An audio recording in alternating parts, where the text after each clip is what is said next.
Hi, this is Doreen with WTI. I needed a way to keep my drinks cold when on the road, and this Ivation electric warm and cooler does just that. It really keeps my drinks cold. It keeps things cool up to 40 degrees. I really love the slim profile of this cooler because it fits right at the back of my SUV and the car charger just plugs right into the front.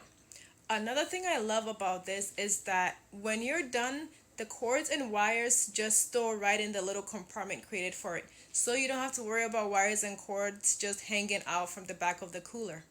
It also comes with a plug to use for a wall outlet.